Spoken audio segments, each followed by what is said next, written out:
Hello, welcome back. Episode 11, running a sales office versus running an opportunity office. So Kate Gonzalez, brand new rookie owner in Charlotte, North Carolina. One of Rami Cindy's newest owners. We're huge fans of Kate. She's got a great attitude, just a great positive energy all the time, and it comes with a great background of corporate sales and IT for years. So we really enjoy working with you, Kate. I like your question that you asked. How can we drive team building and sales? Consistency in sales is how we give opportunity to those who want to build teams. I just want to know where my area of focus should be as a new owner.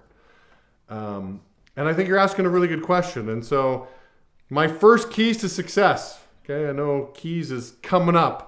I remember my first keys to success.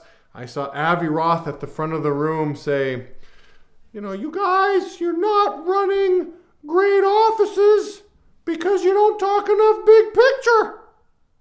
I don't know if that's a good Avi impression or not, but some people might be laughing. And so I'm scribbling down notes, and I'm like, I need to talk more big picture in my office, and that's why I'm not running a good office. Okay, got it.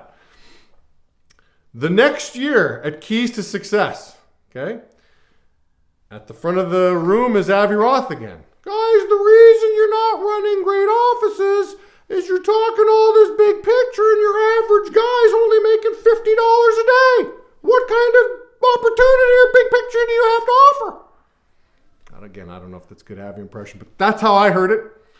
And I'm scribbling down notes, and I'm like, oh yeah. I need to really focus on, driving sales.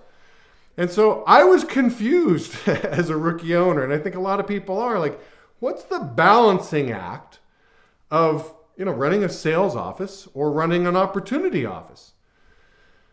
And the answer, do you want to run a sales office? Do you want to run an opportunity office? The answer is both.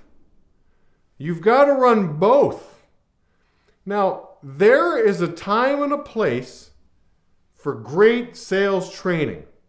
I am not shy to get engaged and fully immersed in just great sales training. I've had the privilege of sitting in and listening to guys like Steven Garcia, break down a clinic for 20, 30 minutes, and I'm just in awe, and I'm like, this guy's a wizard.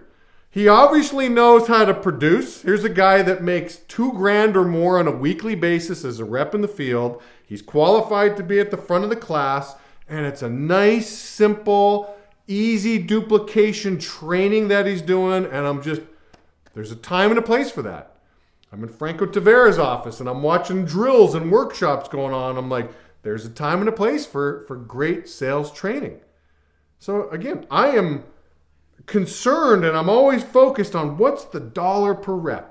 I want to drive sales and equip the reps. I mean, we need to have our reps ready for war.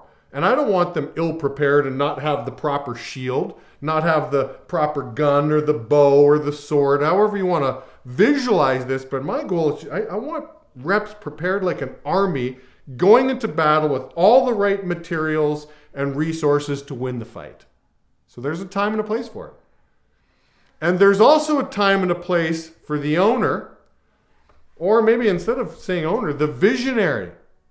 I think as leaders, it's important that we're great at vision casting. And to me, what vision casting is all about is, okay, so how is my performance today? Because a lot of times we're into the here and the now. Here we are, what's going on now. But how is my performance today? Or why should I do a great job today? What will that do for me tomorrow? And if I do a great job tomorrow, how does that lead for the rest of the week? And if I do a great job for the week, how does that bleed into a great month? And if I do a great job for that month, how does that bleed into a great year? And if I do a great job that year, how does that bleed into like 5 years from now? And so it's important to connect the dots. I want to be good at connecting those dots, that today, here's the series of events that lead to 5 years from now, 10 years from now. I don't necessarily even go beyond 10 years because it's hard to digest. It's hard to even digest 1 year. But it's important to, I mean, to me, that's the big picture talk, that if you can paint a picture of like today's performance of excellence, not performance of mediocrity, not just good performance, but perform at a high standard that is a chain reaction that leads into this date, this date, this date. And if I can see this, oh yeah, 5 years out. Okay, so that's where I'm going to be 5 years from now? This is what you're telling me can happen 5 years from now? And just keep peeling it back to today? Well, then you know what? You're bringing the best out of me today. So again, the answer is both. You have to run a great opportunity office and connect the dots, be that vision caster, and you got to be great at driving today's performance. So Avi was right, and both those keys to success, he was right. And again, as a confused young rookie owner, I had to kind of figure it out, put it all together and say, Avi was right in both occasions, and I need to do both. So that's what I have for you, Kate. Keep up all the great work. Hope you guys enjoyed.